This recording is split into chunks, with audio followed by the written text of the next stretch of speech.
Georgie, Luke, guys, welcome to the Subversion podcast. I think this is episode number 3, 2 with Mark Grayson, and now we are joined by Luke Martin. I've gone over it before, but Georgie from Subversion, Matt from Subversion, and then, like I just mentioned, Luke Martin from Sydney West Martial Arts. Thanks for taking the time to come talk to us today, Lukey. You had it private that you gave up to be here today. So far, it's cost me $150 to do this. Right, so well, thank you. I'll put up a GoFundMe page. Everyone that's watching this, the 5 people watching can. Hey, there've been more than 5. I was going to say, Luke has helped us out a lot in 5 years of Subversion. We started doing the quintet, which Luke had. How many guys do you have on that? Do you remember that first card? That was a mixed. It was the quintet event, but then Luke Was had. that the one it at was a Gracie mix. Hamada? No, that was the second one. The first one was. Oh, Grappling that Ed. was the grappling But education. you had 3 or 4 we had guys. Adam. We had. I don't know. It was like a mixed I think Machado we had team, 2 or wasn't it? 3. No, It was like that's not the one. Kings, No, because you did gi for that one. I didn't give you a team for the quintet. I just had guys on the super fights. Yes. Because you did gi for that. You did a gi Yeah. quintet. But you had one of your guys in that one, though. Now, didn't Luke Castles make the? He went into like Yeah. someone else's team. Yeah, okay. Yeah. Right. Yeah. But yeah, like I said, Luke, the Sydney West guys have been, Then been we with did the us quintet since day after, one. which was the no-gi, because you realised the gi one wasn't. Yes. When you did the no-gi. That was, and you. We lost in the finals to the Frankenstein team that had like That's true. Harry I and remember you. a bunch of big yeah, guys. Yeah, that was a bit contentious, wasn't it? Because it was supposed to be teams, and then Judd Howie made his own team. Yeah, there was Sydney West. Who else was it? Absolute, Absolute. Absolute. Hamida, Gracie Yeah, Huata. because it was and at then- Bankstown. yeah, And then Judd Howie, Frankenstein team. Frankenstein, a whole team with Harry Kimura, Yeah. Rob Saba. Who else did he have? Pasha Stoiler. Pasha Stoller, like flew guys in from Brisbane. Big, the big dude from Queensland, the big Fa- Braza, Galeb? Fabio Yeah. Galeb. Yeah. Yeah, and they ended up winning, winning in the final against Yeah. you guys. Yeah, I remember I was there. It was sad. yeah, that was the first time we had Ethan on the show as well. That was the first time. That was the first time you competed for us. Yeah, a lot of the guys who have gone on to do good things in Australia have been through Subversion now, which is pretty cool. Yeah, well, that's what we try and do. We try and bring up the the young guys and have the best guys on as well. But Remember Isaac Michelle when he was a pearl belt? Like, Yeah. said, guys, this guy's good, and you're like, oh, whatever. hey, I said, get him I on don't the say card. whatever. Someone Someone out says of the whatever. 3 of us here was like, I remember that. I remember the phone call that George said, "Oh, we've got a match for Isaac, but he's going to take on 2 guys." Do you remember that? There was one after another. Yep. Do you remember when we put that poster out? People were getting the shits. What is this? Why is this some kind of jiu-jitsu circus? They weren't happy, but it was fun, wasn't it? he ended up tapping 2 Well, one of guys. those guys now trains with me. Daniel trains with me now, Yeah, yeah. right. He's more MMA now. Though, Yeah, isn't he still fights. Yeah, he's a pro, yeah. Yeah, right. Yeah, like I said, Luke, Sydney West have been around for many, many years. Luke, I remember 10 years in I think 10 years in, I soft opened in June, and I think it was in 2014. in 2014. So we're just 10 years open. You yeah. weren't here though. You were in another space. Yeah, we had a shitty, I just couldn't afford anything. So we just went in this shitty warehouse out of town. It was fucking miserable. It was like an old mechanic's workshop. It was filthy. It was disgusting. It was cold. It was like 0 degrees at night Puzzle in winter. mats? No, I always had good they had mats. these No, I never had shit mats. I always had good mats. They're actually due to probably get changed soon, these, because they're getting... Have they Oh, we got got a these guy for for the that, 10? haven't we? Well, you know what I'm considering? I was considering this. The actual... You got them from Zebra, didn't you? The Yeah, I blue- got them from Zebra, yeah. Oh, yeah. The cushion, like the softness and the cushion and the absorption of these is still quite good. And I was wondering if I could buy some type of Mat cover. cover, like Nah. Jim, but you don't Yeah. think... Nah, I've seen a lot of gyms do that. Doesn't work. And it gets, like, very slippery. Okay, yeah. Yeah. Well, Igor MMA at one stage, didn't they do that? They bought, remember their mats, they- and yeah. everyone, like people were blowing out knees and things Oh, because really? they had a massive Yeah. Igor logo in the Okay, middle as gotcha. well. So not And a it was good idea. slippery. Like it had got to a point where people were like, "No, you can't wrestle there. Like move off the logo." Okay, Um, right. but yeah. So you've had I'm this. sitting on my little battery pack thing. Is that okay? Can you like shimmy it around a bit? Trying to. That actually brings me to a funny story I had written down here. These mats are 50 mil mats, and we have 40 I'm still mil mats. cranky at you guys from that. Mate, I'm production. Nice. I like that you just flick past them. I'm good at that. We had, I think was it these 2 mats here, or did you have to reshuffle the whole thing? We had, Well, yeah, you're not explaining to the people that you ran some shows here. we had yeah. this second Subversion stream here during COVID when we had the lockdowns and things. I think we were the second. I was thinking about it. We were the second organisation to have live sports during COVID. NRL and then us. What about UFC? Did you beat the UFC? Australia. Oh, right. Australia. Like I don't think even AFL were running games Because at the point we did UFC it. barely stopped. They just because they went in. They had their what was it Apex. called? Lockdown Island, or what was that? No, it was before so they the had Apex. the Yas Island, Yeah. and then they started running out of the Apex. Then they came up with the Apex. But yeah, so we had Sub City 2 here, and then we were sponsored by Zebra, who gave us the Subversion logos for the They were mats. beautiful, yeah. They're nice, and we said, oh, why don't we pull up your mats, Luke, and put our logo right in the middle of your mats, and how'd that turn out? Yeah, well, we had to run down to Bunnings, didn't we, and get like some puzzles to 10 stick mil, underneath. 10 mil thinner. Underneath. Yeah, the Packers weren't the issue. The issue was at the end of the night, every fucker just ripped them out, and then the mats of mine that go back into their spots hadn't been marked correctly. They'd just been pulled out. And once you get mats down for years, they kind of get relationships with each other. They're not just all square. They all have a certain settle. spot. And then when we put them back in, there was gaps everywhere. And if you know what I'm like with OCD and things being a certain way, I spent about 3 hours here. But it wasn't just It the was next driving day. me fucking crazy. Like, it was weeks, It took a wasn't while it? to get the puzzle. I And it remember- finally, like, there was only a certain amount of ways that they could go, but we finally worked it out. But anyway, that was a fucking nightmare. that was a fun time. I remember doing, Luke, I was back to when I was going to say when I first met you was Oz Sub Only. So George was running Oz Sub Only. That was your first foray into jiu-jitsu. What was it a tournament for the belt and $1,000 or something? Yeah. Yeah, So- George stiffed me out of that too. I won every match and still didn't get any money. No, but wasn't the final was Harry Kimura? Yeah, we did Which one are we under talking 80 and over 80. It was weird. You must have been on Looking over back 80. on it, it was. I Looking never back would on have it done now, over it's 80. I pretty- would have done under 80. It was you and Harry in the final. Yes, because the under 80. I never did under 80. I did under they- 80 on one of them. Remember Jeremy and I had a match. No, but yeah. the under I won it. 80 winner fought the over 80 winner. In the That's final. what happened. He Looking just back made on it so now, he did the two, yeah. and then the two had to have a super fight. So Harry and I had it. Yeah, Oh, so you were under 80? Yeah. I didn't know that. Well, that was the first time I met you, but then... Still is. Yeah, right. oh, that's hurtful. Under 80. Wow. Don't be mean to Jake. We've been mean enough, Jake. He's on suicide watch. Poor Jake. Poor Jake. Better is Matty set up than Jake. It is a lot. No, Jake can't do anything. I try. And look, we've got lapel mics on, so we don't have to worry about background noise with shotgun mics. Do you want from the lessons of Luke's shitty audio? Oh, yeah, we don't have to do this, but Luke will get there. Yeah, I was going to say, Luke. So that was, I think, those events. That was the first time we were doing. And then there was highlight another videos. one, another $1,000 one. George stiffed me out of the money on that What too. one? Which one was that? There was a 4-man. There was me, Semi Baki, another black belt Brazilian. He's at Club de Ludus now. What's his name? Khalil. Mohammed and then, Abdi. And then Mohammed Abdi. Yeah. You got. I remember you. I healed heel Mohammed hooking- Abdi. And then the other two, I felt like at the time stayed away a bit from my game, and the match went to the decision, and I got the win. And then the way it worked out, I think Sammy might have heel hooked the other two. So he had more lost to points. me, but he had lost to me More by decision. They went, sub-points. and he gave the money to someone else. So I won every match and didn't win the tournament. Anyway, It was. it's not like I'm holding on to that. That was how was that 5 years ago? No, Probably that was more long. than That was. Would have 7 been It was years. all, it was That all a 7 learning years. curve Would on have how been to organise. Well, we're still learning, aren't we? But it didn't stop you because you came on, you competed at Subversion, afterwards, and I don't think I've ever made money from a grappling match. haven't you? I was having this conversation with someone the other day, and you know, with all the talk of fighter pay and all that sort of stuff, the first show at the Roundhouse, I think we only paid out like a few $100s to people here and there. I have no idea what that was. Yeah. I wasn't involved in the budget then. Yeah, and since then, That's a dangerous thing. Yeah, that was just. It was all for George fun. wasn't involved in it either. No one was. obviously since then, like people are getting paid now. So Yeah, it's great. there's progression. There's stuff. Well, the sport's getting bigger. People care about it more. I think there's also online stuff has become bigger than ever, so there's more access for people to watch things.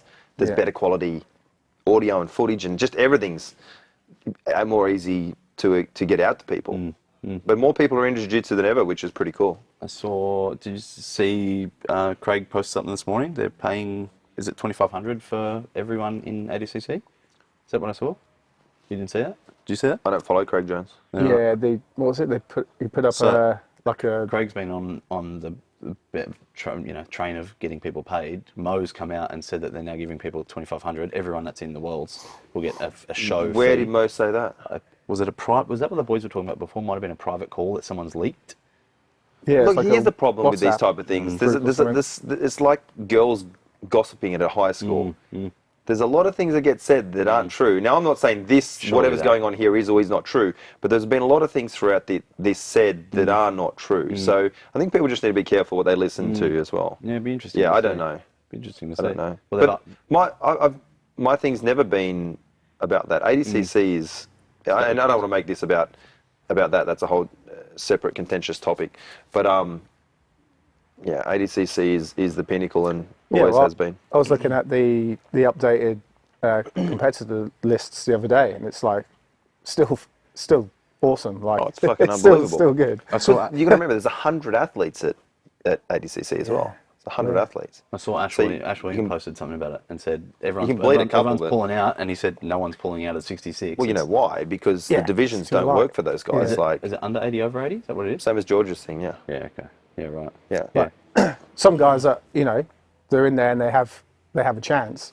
Some now have a very good chance. Like for the Aussies, like You mean to win worlds? yeah, like Yeah, I mean, you got Isaac is but no one's jumped out of that division that I would have thought was going to be a nightmare for Isaac anyway. If I look at it like that, like I think Isaac was always going to go in there and cause damage. Yeah, for me personally, it's a shame. I would have liked to have seen both tournaments happen separately to each other, and that would have been the best from what I'm like my point of view. But we'll see. Adele's got a good chance Yeah. now that Yeah, Fion's not in there. yeah. I mean, Adele's been on fire lately. Yeah. Her guard is really good. If she can wrap you up in her guard, she submits people. Yeah. She's been really good, and so she's now is she flyweight? Under 55, yeah. She's out the Subversion champ. Yeah, she really surprised me when she because I always knew of her and I knew she was pretty good, and but when she came over and competed for us, she was just awesome to deal with. Yeah, she's great.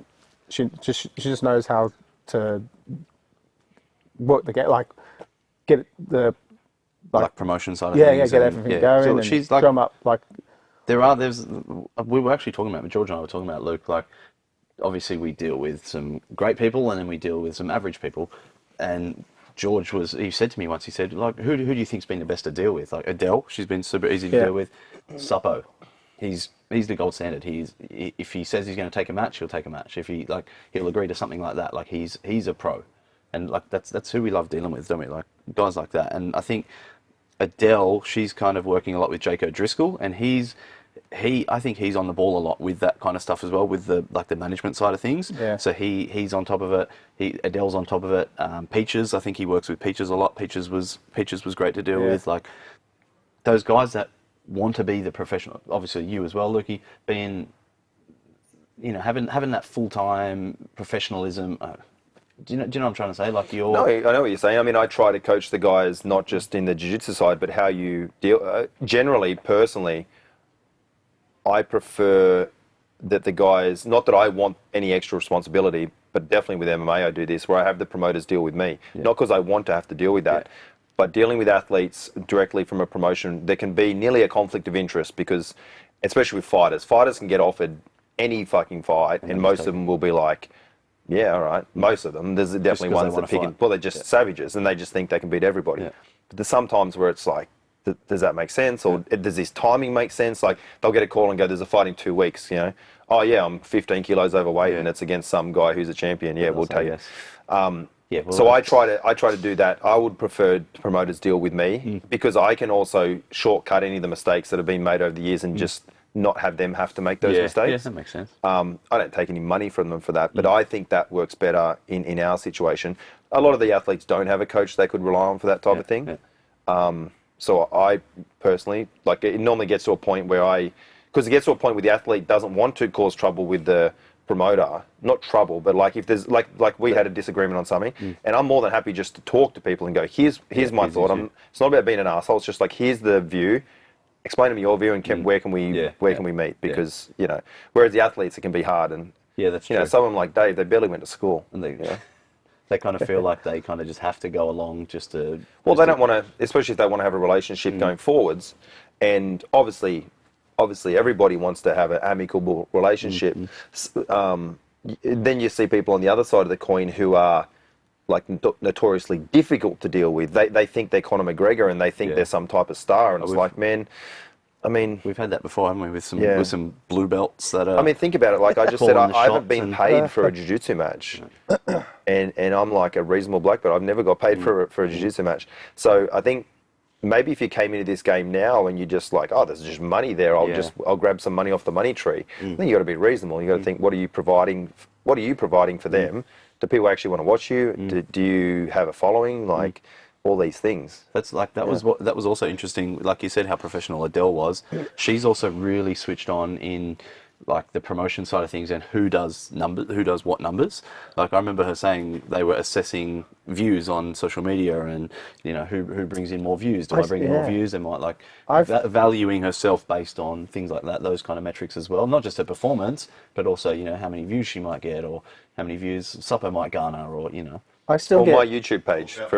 No, he's talking about my YouTube page. I still get tons of notifications every day still from that Adele video. Yeah. It's like it's still every day. I'll open it now and there'll be like I think yes, like a few more likes on there. It's like that was the ADCC Trials in Bangkok where she won by armbar. Have you seen the reel? She does this ridiculous exchange where she ends up armbarring in the final. That's great. She got the Japanese girl. Yeah, the ADCC Thailand had a crazy ass deal for video and content creators that was like you cannot post anything, you can't post this, you can't post that, like so much that I refused to sign it. Was that the American guy? No, I'm not sure what it was. Yeah, it would have been. It would have been. It wouldn't have been Shinya. It would have been the American. Everyone there was doing it for what do you call it?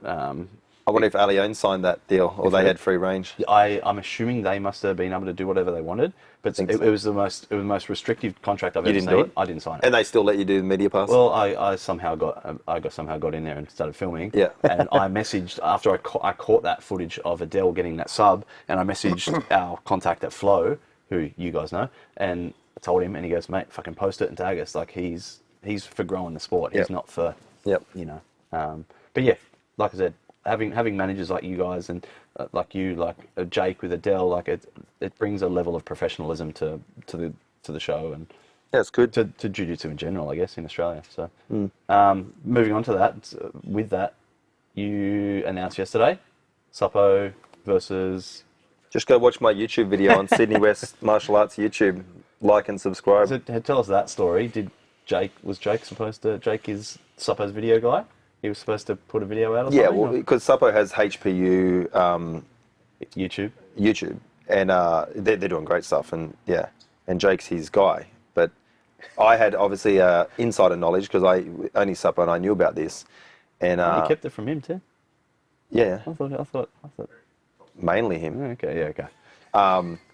Yeah, so I'm in a process where I'm trying to build the Sydney West YouTube page and try to like we have a like interesting training room, interesting group of people. I'm trying to put it out there, and people seem to be interested.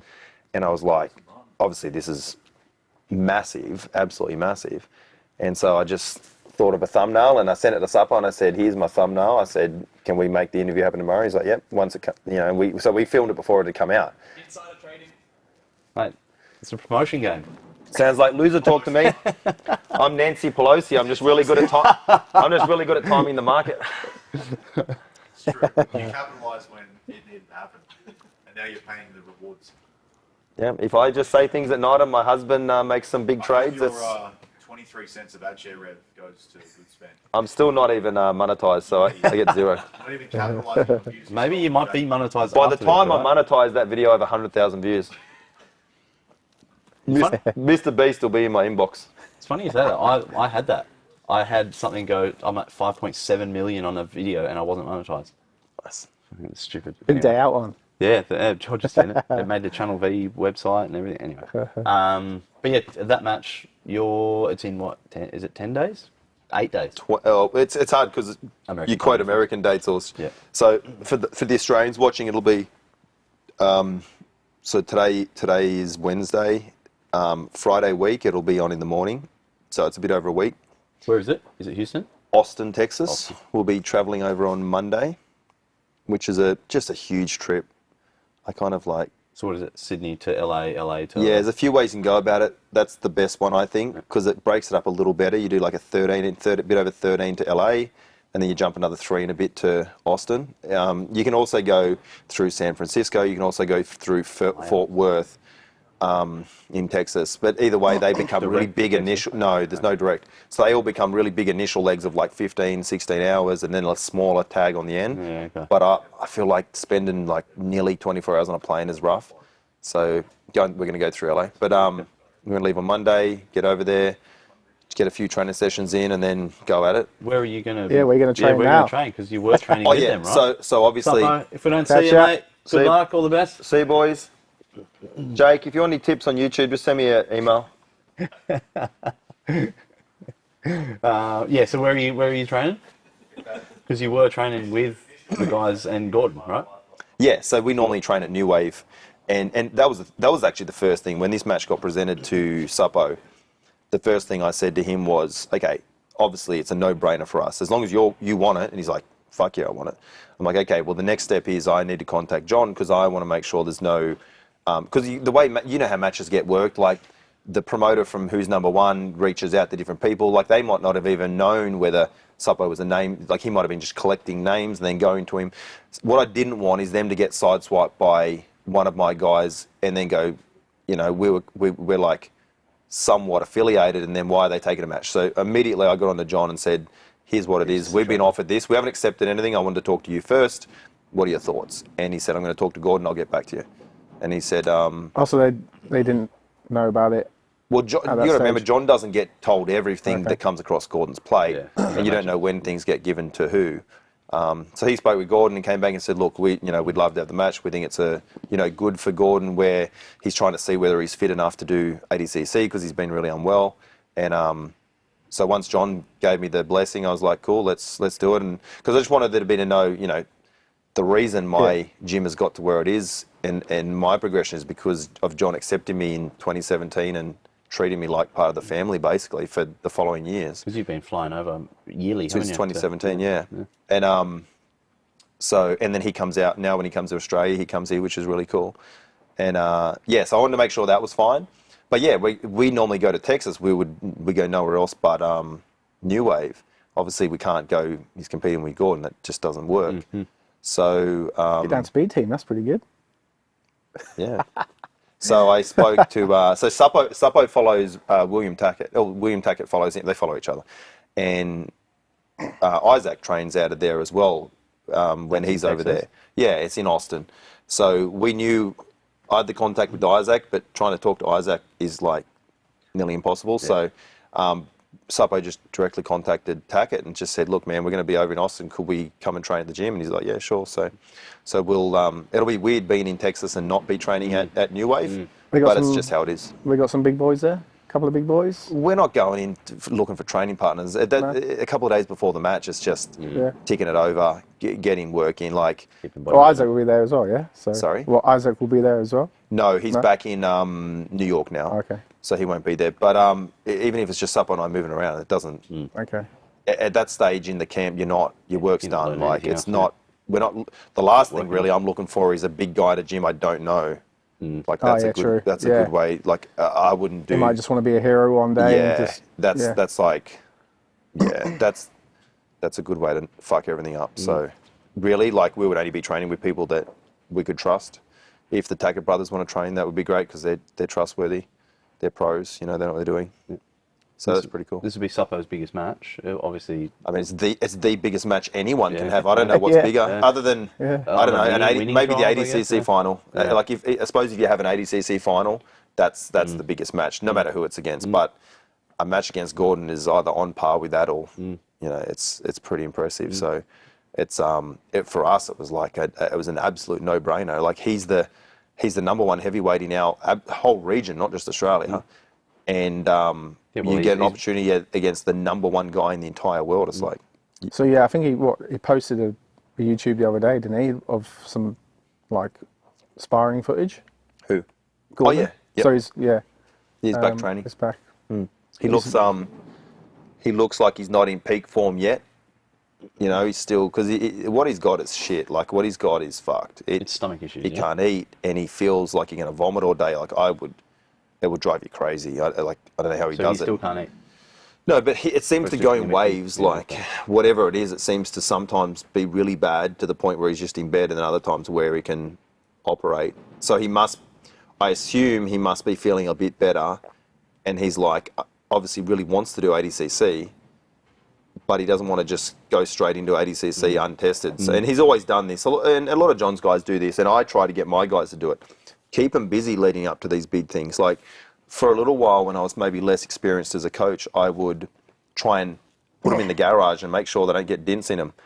But then you send them to the big match and they haven't done anything for 6 months or 12 months, and it's like, Well, that's what it's I said, actually bad. That's what I said to Supo when we came in here, because like George has been matchmaking for the Subversion coming up, and you've been saying, you know, this guy's got ADCC, we can't ask them. I asked Supo, he goes, mate, I want to compete before ADCC. Like, yeah, I think some of these guys actually do want to, Yeah, keep busy. And I've learned from experience. I've done that where I've held them back, and I've found they don't compete as well.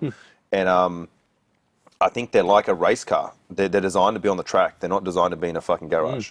Yeah, it makes Yeah. sense. Now, obviously within reason, like you don't do a week before, and you know, because you do get knocked around a bit in matches to some degree. Yeah. Well, But- Supo doesn't. Generally not. Not no. in this area. Not in, Well, we'll see in a week, won't we? Yeah, because you see like a lot of these guys, you know, they're at a very high level, like Supo, and they won't compete as much. They'll just wait for them big tournaments and stuff. Whereas Supo, he's competing all the time. He's on, you know, he comes to my events, he goes to Grappling Industries. He's just keeping busy all the time, and I guess it's another thing. It's, you know, he's getting more exposure for himself, for his brand. You know, he's punching out content. You know, Yeah, maybe that's part of it. monetizing That's himself. part of it. But for him in particular, you got to remember he's only been doing jiu-jitsu for just under 4 years. So he's still, even though like he's at a very high level and shot to the top, we still need to keep gathering experience for him. And the way you get experience is by doing the thing. So he has a lot of experience on the mats because he's trained so much here twice a day, every day for the last 3.5 years. So he's amassed the equivalent of like a hobbyist black belt that's been training for 15 years. That's why the whole overall time thing isn't a good metric. But he still needs to gather experience.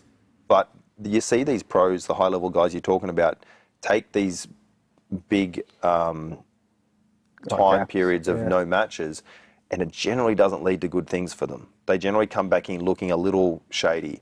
I think back to the analogy of the race car, you've got to keep them racing. And we see that. We see guys take off. And the bigger your name gets, you also start to, you definitely aren't doing local tournaments. And then you start to knock back super fights because you're like, you know, my minimum price is now 30K or something. And it's like, okay, well, there's like 2 places in the world that'll pay you that. Maybe some Russian oligarch will have some money for some, but it's really hard. So then you get to a point where you back yourself into a corner where you just can't compete. So some of them even do that to themselves financially. And I don't even know what the answer for that is, because I'm not telling athletes to sell themselves short, but it's difficult. Whereas that's the thing with Supo, is that he'll go into a local tournament. And it's funny, like, he gets a hard time for it, and people will be like, you're just bashing, you know, the internet trolls will be like, you're bashing hobbyist blue belts. And it's like, okay, well, he's just knocking over whoever's in front of him. And I mean, he got offered Gordon, he's saying yes. So he's also showing you that he'll also take on the best guy in the world. He's not a guy just looking for cans. Well, yeah, I always watch his videos as well, and every event he does, he always has a specific like type of game that he wants to improve on and work on that event. So it's, well, that's why he's getting better, yeah. because he learnt earlier on when I asked him, basically from the time he came in here and I recognised his potential, I said to him, if you can trust in what I can do for you, and we can work together, I think we can do something pretty cool here. And he's basically just giving me a blank check and said, go for it. And he just nearly blindly will follow what I'm asking him to do a lot of the time. And then you mix that with him having like an eagerness to learn and compete. And it's impressive what's going on, because people, I don't know why people get jealous of other people. It's kind of sad really, but it's like he's not. They get jealous of him and just say, "Oh, you're just a big guy." It's like, okay, yeah, but what is that his fault? He's a big guy. Like, what do you want him to do? He'll compete against every other big guy and beat them, and then what? Like, if he's in an absolute tournament, that's not his fault that a fucking 80-kilo blue belt signed up. Like, what do you want him to do? Like, what do you want him to do? Not like, there's just, it's like, what are you actually supposed to do? It's like, if you're a small guy, you can't go wrong. You just go out there, and even if you lose, they're like, oh yeah, they're a big guy. Yeah, I was reading some of the comments on the matchup poster. Just some of them are unbelievable, you know.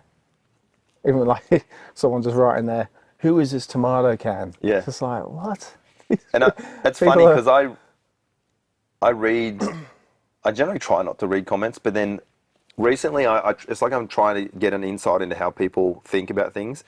And so you see the post and then you're like, hey, I wonder what people's general thoughts on this are. And you look in the comments and it's just crazy how some people's minds work, how they even take the time to like type something out into their phone and press send, and that's what they came up with, and that's what they walked away from their phone being like, Yeah, I fucking got that. It's like, I would just, because I've had interactions, I'm 39 this year, so I've had a lot of interactions with people in my last 39 years, and I can count on my fucking hand how many really bad interactions I have with people I don't know. But then you look online and it's everyone you don't know, and the interactions are like 80% fucking nasty and horrible, and you're like, what's going on here? Because that's not how people are. Like, if I walk down to the shops here and get some food, nobody comes up and calls me a loser or fucking says they're going to kill me or something. Like, they just don't do that. That's one thing. It's really interesting. I think, like, Twitter. Have you been on Twitter? I don't know. I don't go to. No, yeah. That is nothing but negativity. Yeah, I like, don't go you to can Twitter. just scroll for hours Yeah. and just everything. It's just doom and gloom. It's Yeah. murder. It's assaults. Everything. It's horrible. But whereas I think we've been lucky with our Instagram. So many people have been so supportive. There's hardly any negative comments on anything we do. I think we're lucky in that respect. But Yeah, I think it depends on your thing. guess Like the Gordon, audience, for right? instance, gets a lot of negativity around him. yeah. Oh, he's getting But heaps at the moment. isn't he? It's he's just getting- also he's a bit of a lightning rod. You know, he's not like your athlete who just hides away, and that's why he's the biggest in the sport and has 1 million followers. Is because of that. But that means you got a lot of people. I don't know if jealous is the right word. I'm not sure what these people feel. I'm not sure how you go from being an individual, because none of them actually know Gordon. It's like, how do you have absolute hate for a guy that you really don't know at all? Like, it's quite interesting. And I'm not even saying everyone has to like him either. I'm not saying that. I'm just saying to get to the point where you're doing the equivalent of walking up in the street and punch him in the face. Like, that's the equivalent of what you're doing on the internet here. And that's a crazy thing to do. It's like, and it's like, it keeps compounding and becoming more and more and more the way people carry on. Like, they don't just go, oh, you're an idiot. It's like, now they're like, you know, I hope you fucking die and all your family dies. It's like crazy. It's pretty Yeah. full on, isn't it? Anyway. Speaking of comments, Yeah. the boys were giving you shit. They said that you're promoting this pro wrestling show more than you're promoting Subversion. Are you coming down on Saturday? Absolutely not. No. I've got a life.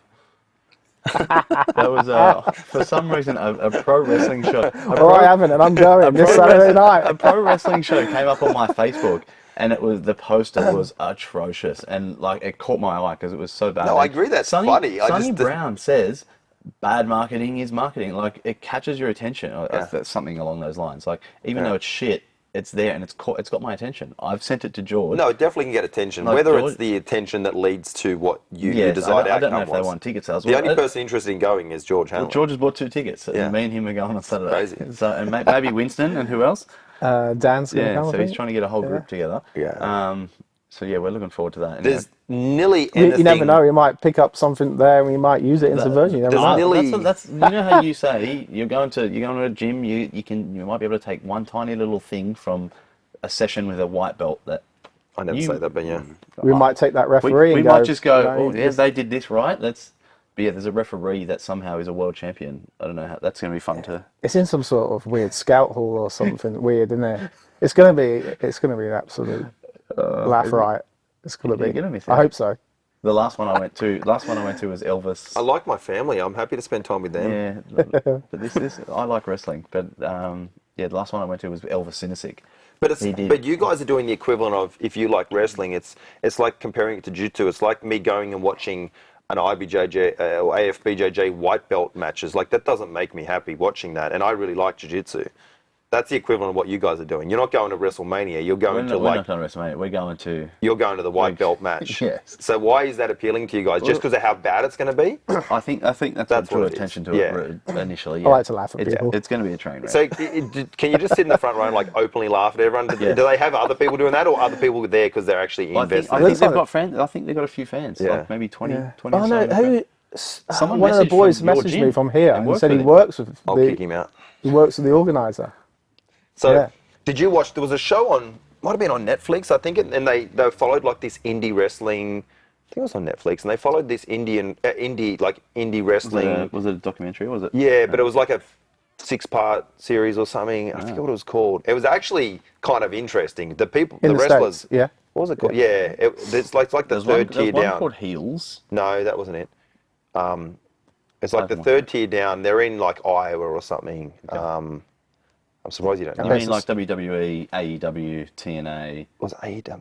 Nah, because AEW would be like. No, what's down like what feeds down below that? Like I don't it's know in like the Midwest. I don't know anything below those two. Oh, okay, They're right. like the two main ones. I don't Okay. know anything below.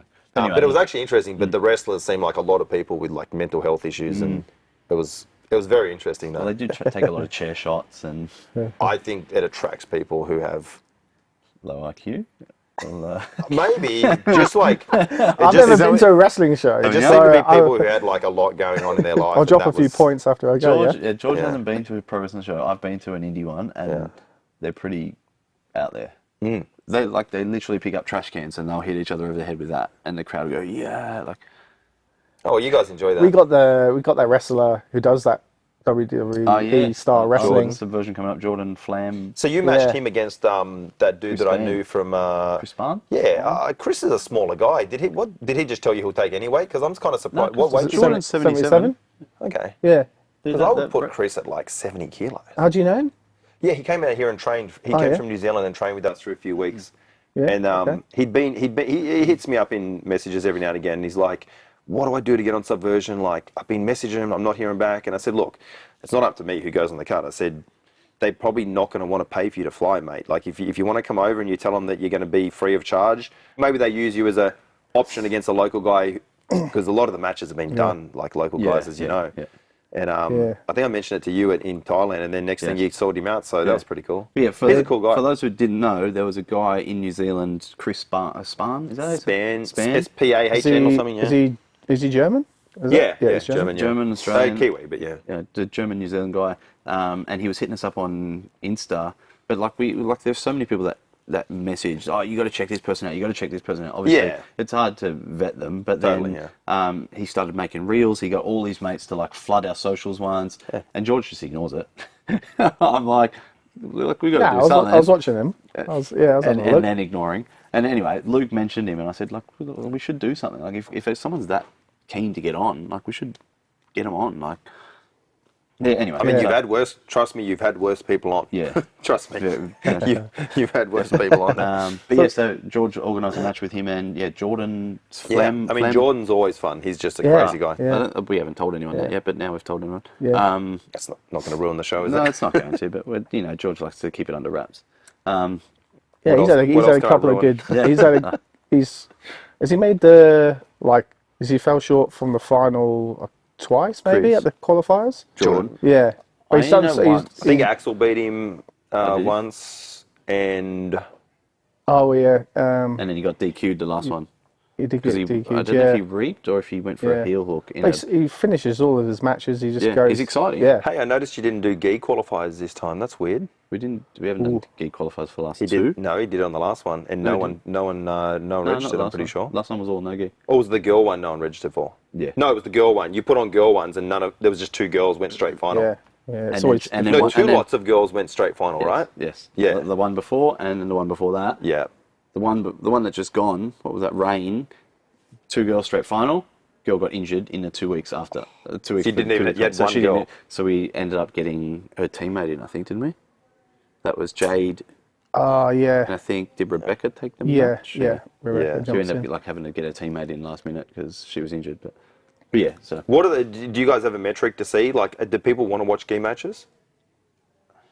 Yeah. People want a few gi matches Yeah. here and there, but majority want to see no gi on Subversion. I think this one you've got Free you got gi? 17. But when you say 17 people, do you mean just people from their gym, or you mean like the general jiu-jitsu population? Because like, are you aiming at, just the people from the gym, or the greater population just of fans? I think It's going to be a mix of both. Like, is isn't it? anyone? Yeah. What I suppose my question would be like, what promotions are actually putting on gi matches and are like people are watching them? Can you name any? asking is a Well, question. Polaris are doing a 8-man gi tournament now. Are Next they? one, yeah. Yeah. Interesting. Polaris are doing a gi tournament. Is that common for them? The biggest one is that Brazilian one. There's one in Brazil that's huge. Can't think Like of it. All Stars or something? Yeah, like that? All Stars. Yeah, Yeah. it's massive.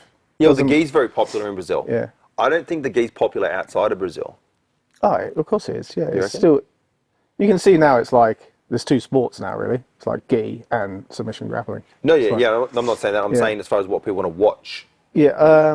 Do you think like Yeah. outside of Well, Brazil? people want to come support their like. Generally, we get a lot of guys. They who want to are- support their teammate, but if their Or their teammate was not coach. wearing a kimono, is that going to stop them from watching? Like, is it the kimono that's making them want to come? But Is what I'm saying. I guess there is certain people that won't fight no gi. Yeah. So we'll have makes sense. there'll be some gi guys at a high level. Yeah. Black belts that might train at Aggressive Baja and SJJA that might not do no Yeah. gi. So in that respect, Yeah. you You have you to still put the gi on. exactly. So Yeah, that makes sense. That's why I think, like George was saying, I think there's only 3 out of 17 so far that are gi for the next one. So because we have like Mark Grayson, who trains here, is our head referee, head judge, all that. He came up with the rules and things like that.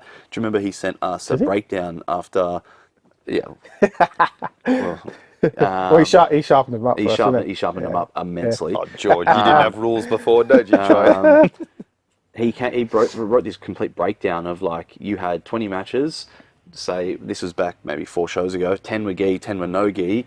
You had a 50% submission rate no gi. You had a 10% good, submission yeah. rate in the gi. So it kind of made us think about what's more exciting, because people want to see exciting matches. They want to see. I think what it is, and I'm biased, so you don't do any no gi, but just kids. I mean, I started in the Just gi. kids? I started in the gi, just kids, Right yeah. now. Because kids jiu-jitsu is just a play thing. It's like fitness and them dedicating to something. It's not about like the for me, kids jiu-jitsu is not about competition. Yeah, I'm biased, but I think there's more movement in no gi generally, I would say, and in the gi there's definitely less movement. You can make grips. And I mean, as you know, you've done more gi than me probably. You know there's certain grips where basically we're not moving anytime soon. Like if I move, I might put myself in, and there's a lot of like bogging down. Well, that's the thing as well. Like, So I suppose it depends on the athlete too, because some athletes are really exciting in the gi. yeah, that's true.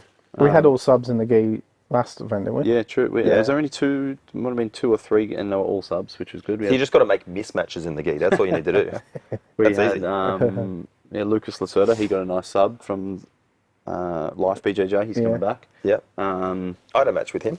is it Yeah. in no gi? Oh, that was get the paid Wollongong, for it that was either. that was the Wollongong one, wasn't Yeah. it? Oh, Oh the yeah, cage. that was only a couple of years ago. That was your cage. last match, wasn't it? That was your my last match. It was Is it? December 22. And Supo, it was you. Supo you went- and Supo on the had same Harry. card. Yeah, Supo Still and didn't Harry. offer you anything. No. No. Because the jiu-jitsu was just like a side piece, you Well, know, if because you- it was an MMA. It was an MMA card. Well, even most of the MMA guys don't even get paid. No. Like amateurs definitely don't get paid. Yeah. And then even if you make Sometimes, what? sometimes Eternal, like for instance, might pay them. It just depends, but yeah. Would you be interested in doing another match? No, I'm kind of forced into retirement to some degree with my neck injury I've got. Yeah. I'm able to train, but I train very carefully, and like there's positions that I just even you watch me today, like Dave got into like a half guard position where I kind of couldn't do a lot. What have you got going on? I got I don't know if people even care, but it's probably a boring story. The real short is I ended up with numbness in my fingers, Yep. and I couldn't work out what it was. It didn't make sense. I ended up getting an MRI on my neck, and they just found a bunch of what they call stenosis and spondylosis and stenosis, and particularly what they call severe on my C6, C7. This is exactly the same, as Yeah. mine, C6, C7, yeah. And so basically, like where the nerve pops out the side, it's just closing in. Narrowing. And that's what was pinching on the nerve. on And now, luckily, that's subsided. Like whatever swelling was there kind of stopped that. I must have had an injury that caused it. But it's the sort of thing, bone doesn't get better, it just stays there and only progresses worse over time. So I'm kind of in a position where like I can't go into guillotines, I don't do mount rounds anymore, because there's just all these things that sucks, but I don't see how I could take like a competitive match at the level that I would need to take a match at. And because like the reality is you fuck with your spine, like I can't fucking move my arm or walk, like it's quite serious. It's not just, if it was just my knee or something, I don't give a shit. So it's kind of sad, but I'm kind of forced into like a retirement position. So I'm still able to train, and as long as I can dictate the positions, I can train like full speed basically. I'm doing heaps of neck exercise to try and strengthen the muscles around it so that the bones aren't getting compressed and rub, because they rub on each other and they build more calcium, and that's what causes it to start to close in. But the worst case scenario of an injury like this is that in 5 years or 10, who knows how long the period of time is, I have to get surgery on my neck, and that's not good at all. There's no good prognosis of that. Yeah, I had to get a cortisone into my neck when someone landed. It was someone else landed on me. Yep. And it compressed me. And was it your disc though? Was it your disc damage, or was it? It was the nerves in between. Yeah. Yeah, but so there's the nerves, but you've got to remember there's like a couple of mechanisms that can happen. One is that the disc itself comes out and presses on the nerve, like it gets flattened and squeezes out, and then there's the actual vertebrae. Mine's vertebrae. A lot of people tend to damage discs, and sometimes discs can relax and kind of like. And I'm definitely no fucking expert here. They do get better. But they can get better. I've had 3 bulging discs, and I'm at a point now where discs can relax and get better, whereas because the spine issues are, because the vertebrae issues are bone, it doesn't go anywhere. It only keeps progressing. So if it was a disc injury and I could like get another MRI and it's like, oh yeah, it's kind of like relaxed a bit, I can just go back to training properly. But with the bone thing, I know I'm only degenerating it. Even doing what I'm doing is probably still degenerating it to some degree.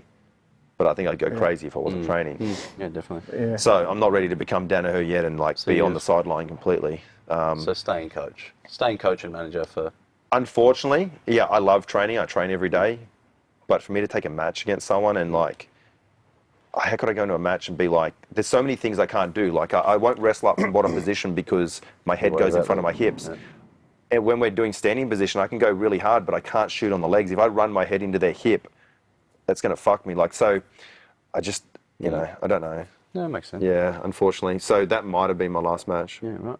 Yeah. Which sucks. You're supposed to have one. Yeah. You're supposed to have one when we came back after I went COVID. through about 2 or 3 opponents, and it was just, it actually was quite disheartening. I was like, this is. Do you remember that? It was supposed to be. You ended up settling on that I think guy there was from Pablo. Perth. There was Pablo. But then the borders There was shut. someone before that as well, I feel like. Khalil again? Was we... Maybe Khalil. yeah. Yeah, there was Khalil, Yeah.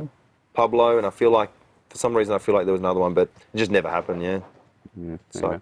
Back to Subversion Reign, which was the event that we just had. You had 5 guys on the show. Maybe, I don't know. No, I'm telling you, you did. You Oh, had cool. Aaron Eagleton versus Blake Barden. My question is, like, over there is the poster you made me. Yeah. Do we have the most amount of athletes that are represented? Yeah.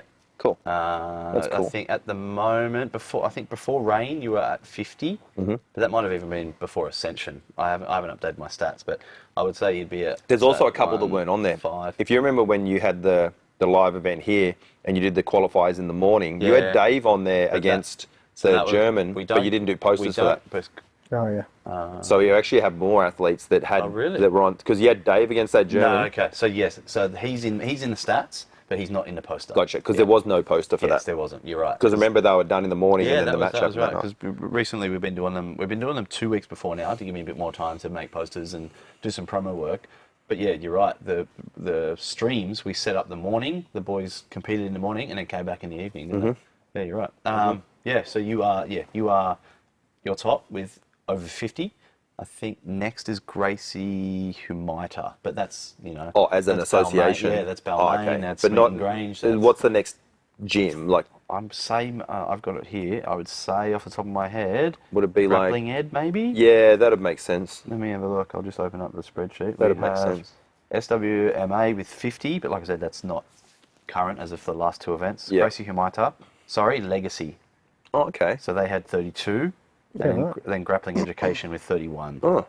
So very close, but like I said, we haven't had as many Legacy guys in the last 2 events, I'd say. So I'd say Grappling Ed would probably be 3rd now. But yeah. Interesting. Yeah, you went the two smaller gyms on your own, bringing in as many guys as a Gracie Humaita, which is multiple gyms. Look, we're doing all right. We're hitting pretty hard for how that we really are a small gym. Like, we have a lot of people training on the mat each night, but if you compared my membership base to some of these big gyms that really put money into advertising, I think our membership base is actually quite small. So we hit pretty hard, which is kind of cool. But like I said, like, we want guys that want to compete, and we ask you, have you got someone for this person? You'll find someone. Like, the guys at this gym want to compete. They're not taking easy matches. They're not picking, choosing. I don't think you should. No. No. That's why we love having you guys a part of it. Yeah. But yeah, you had Aaron Eagleton, Blake Barden. I thought we'd just do a little breakdown. Do you remember much of that match? Are people interested in hearing this? I think they might. Okay. I can be very short. Yeah. The way I saw that match, Blake's super tough. He's a wrestler, basically, with a bit of jiu-jitsu. He likes front headlock attacks. Yep. He doesn't like to engage a lot. He plays pretty cagey. And so our game was like, how do we get hold of him? Sometimes, like, the strategy with the grappler is like, how do we get hold of him so we can do jiu-jitsu? And with him, there was a few strategies that we have, and we couldn't really make it work. So we had to go to a seated position to try and get something going. Because even in the standing position, we couldn't even get like a clinch happening. And then on the floor, Blake played pretty distant, and He loves the flip. Sorry, He loves the flip. That's for sure. yeah, he saved that for later in the match okay. because his goal is to roll into front headlock attacks. Yeah, right. So he goes over the top. He had one attempt on that at about the 5-minute mark or something, and that was probably like his main attack that match, I would say. And then, but Aaron managed to get hold of him and get a scoop on a leg. So we were trying to go into his legs, but he sprawled his legs away because he knew that was dangerous. But if you sprawl your legs away, your upper body must come forward. There's no way you can sprawl and keep your upper body away. So what we did was we put him in a reverse close guard. Aaron was still playing around with that position, and he was pretty new to it, so he didn't really have his finishing sequences down. So he got him in the position that was for like a toe hold or something. yeah, or like heel hook, toe hold, variations of that. And he just, none of us had put enough time. After that match, we actually came back here and brainstormed a bunch of things. And since then, like, the guys are a lot sharper in those positions. I actually wanted to make a reel of that. It was like, have you seen those memes where it's like when you're watching TV when your wife's in the room or something, and then when you watch TV when you're alone, it's two different things. I was going to do that. It was like, when you're watching Subversion when you're on your own, and it's like guys doing massive throws, and then when your wife walks in the room and they're in that like reverse 69 position. It's a dodgy position, trust me. And it's like, I would have always called it like a dumb position, but it's very effective. And if you're good at it and they don't know what they're in, because you got direct access. yeah, you got direct access to the feet. So so that was that match. He won that. It went to a split decision, but I'm very honest the way I look at matches, because my job as the coach is not to cheerlead the guys. So if during the match I'm watching, I'm always making a real-time assessment of whether I think they're up or down. And you'll hear me say things to guys, and I won't always say it verbally, I think you're down or I think you're up, because I don't want to say anything like that in front of a referee. But you'll hear me say certain things, and it's giving them an idea on whether I think they're up or down. They need to. And especially in matches that aren't points, because it's like, where are we at? And I was kind of surprised it was a split decision, because I thought, and this is not a shot on Blake, I really like him, I just didn't think he did anything. And I don't think you should be given any sort of favour for trying to like stop the other guy doing jiu-jitsu. It should be about who's trying to do jiu-jitsu. But anyway, it was a win. So it's true. Then we had Curtis Martin, Sabatard, 82. Yeah. Is that well, they, 80, What are 83. they? 6 now? 7, 6? I don't know. Something like Curtis. Yeah. Curtis ended up Won't be the winning. last time, will it? Anytime definitely George not. can't think to himself, what am I going to do? He's just like, Hey, that there's two matches that come to mind. Do you know what they are? Seb and Curtis. Yes. And I'm going to say Ricky Bichon. No. Who? No. Who? What is it, George? Suppo and What Tito. match? Yes. Suppo and Tito. Look, he still wants to make it. Nadal and Who what's else? it? Nadal and Federer. Federer used to play each other every And times a year. what's their record against each other? What, Federer and? I have Is it no idea. close? No, I think Federer had a lot, Federer a lot, would. yeah. Yeah. Yeah. But they meet each other due to a tournament, them being the two best. Well, this was what Curtis and Seb were. This was qualifiers, made their way to the finals. Well, yeah, you know. So Curtis ended up taking that by fun. decision as well. Yeah, that was a good one. That he was a got good one for takedown. Curtis because he actually showed an improvement in his wrestling. Yeah, got takedown of the night because GE are known for their wrestling. Yeah. And Curtis took him down 3-4 times. He did well there. Ryan Paul. That was pretty much the only takedown that night? No, There was one. but he took Seb down, I think, 3 times in that match. He got three or four. Yeah. I think I captured 3 of them. But the only other takedown was Jaden Rutherford on Matt Abood. Ryan Paul, Hugh Boyd. Yeah, that was a good one. That's good. So coming back to what you said about not dodging matches, like that was a step up for Ryan. You know, Ryan came to me as a blue belt from Gracie Barra. Yep.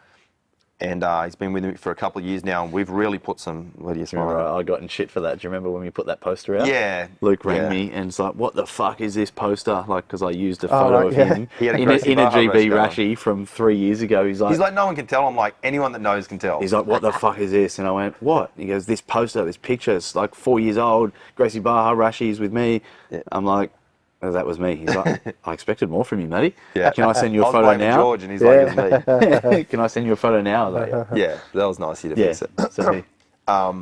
So Ryan's a great talent. He really is, but he's still yet to reach his actual potential in competition. So he goes in and he'll have unbelievable matches where we're like, oh, this is what he should be doing. And then he'll go in and just allow the guy to just rep moves on him. Like, so we're still working out how to. He gets himself in some of the most. He's like a Houdini. He gets himself in some unbelievably bad positions and comes out the other side more often than not. And even with Hugh, like he was in some. Hugh would have put away a lot of people that night. Yeah. And Hugh's a very good grappler. He's a young guy as well. He's a good brown belt. He's got like a lot more experience than Ryan. So. Yeah, we took a loss on that match, but it was good for Ryan overall. If he can ever work out how to put it together in competition, he's a handful because he's got some really good skills. He's tough as shit. He wrestles well. He's a great package. Well, he made his way onto one of the. It was supposed to be on Revolution, I think. So he won the qualifiers when he was and got injured. So he got on there in spite of Gracie Barra, his training that he was getting at the time. That's not a shot at there. It was just like mainly a gi gym, I think. And he won the qualifiers when they were at Legacy. Yes. And so he was due to meet one of my guys, I think. Was it? He was due to meet Was it Muhammad? Yeah. somebody. What's Who was he his due to name? meet? Wasn't it Muhammad? No. No, because Muhammad ended up against Sandro. Or maybe that was it. Maybe that was it. Yeah, and because George might have given. Yeah, he was due to Sandro a meet third or something. Yeah, he was due to meet Muhammad, and then Ryan got injured, and and it's funny because I remember watching Ryan compete that day, and I remember thinking, oh, that kid from Gracie Barra's showing some good talent there. Like you can recognize talent as a coach, and it's funny that he just made his way to me eventually, and now he's part of the furniture in here. Yeah. And then we had Baby Dave. He was supposed to fight Souza. Yeah, Gabriel Souza. that's so disappointing, man. Yeah. That was so disappointing. I was hopeful. Once There was when like we a little announced bit that of a bad taste in the mouth out of that one. Because, there's a lot of moving parts to that, but he pulled out. Yeah. None of that was us, right? No, I know, yeah. We were 100% No, I totally for know, that. yeah. We thought that was going to be an awesome I match. know. And it was, that was See, shit. what you've got with Dave at the moment is Dave's effectively unknown to most people. So They knew him. yeah, but Because he's still within reason. They would have known him if they'd gone and searched him up and whatever. But he's effectively, he's not like if you say who are the top 66ers, no one's talking about David. But as far as skills are concerned, he is at the top. So there's a disparity between him. So if you're a big name, taking a match with him is a bit of an issue because you've got a kid who could actually beat you, but he has no right to beat you. He's a brown belt. He's not a world champion. He's not a big name. He's not a big name. He doesn't have a big following. Like all these things, that doesn't make sense for a big name. So when these bigger names say yes, I'm really excited for him because I'm like, okay, well, if you can put it together now, this is your chance to break in. And he's had some matches with big names. He's had Cole Abate now. He's had Ethan Krillenston. He's had DeAndre Corbet. He's had Gavin Corbet. He's had probably others that I'm forgetting. Reese Lefevre, one of John's guys, like heaps of big matches and done really well in a lot of them. So he's still yet to reach his potential. How old's Dave now? 21. Just turned 21. yeah, that was. We were looking forward to that. That was going to be a good. Yeah, that was going to be a good night. match. And if- after seeing what Mikey did, I think Dave could have done something like that. Yeah. His first ever match was at Subversion qualifiers, wasn't it? His first ever time competing He's was at Subversion qualifiers. yeah, I think it might have been. Yeah, it was a white belt. It was a white belt, just heel It was hooking definitely people. It was his first time doing heel hooks because we don't let the white belts do them in the gym. So it was actually the only time he was allowed to do them, and he heel hooked everyone in the division. I was like, When we did our last interview with him, he wanted to like not worry about the facts of who won what. So I said, how many times have you been on Subversion? He goes, I've been on. This will be my 4th, but I'm going to say 3. I'm like, mate, you can't say that, because in the show he got wrist locked. I know how embarrassing. Yeah, and Imagine that's that the being on only your wrist record. lock in the history of Subversion. And He Dave- got put in a closed guard and wrist locked. and he was like, I'm not going to mention it. I wouldn't mention it. Yeah. I wouldn't mention it. I said, let's just say this is my 4th appearance. So you're not lying, but you're not. You know. You listening, Dave? I was going to say that. Yeah, that Souza match was going to be. I think that was going to be match of the night. That was going to be a cracker. But yeah, we all know that. Yeah, we got an email to say he wasn't ready. Yep. I don't know how much of it was that he had a contract with what's that guy's name that he One fought? FC, Mikey Musumeci. Musumeci. That came after, I though. don't know if. Yeah, but I don't know if like. Yeah, I don't know. I got a feeling that might have been in the works beforehand, and It was too risky to take this before Yeah. that because. well, the weird, because I think he definitely had a knee injury. I'm not saying he didn't. It definitely did. Because he But then he was missed booked. he missed He Polaris. missed Polaris. And he missed something else. It was it who's number 1? Yeah, it was.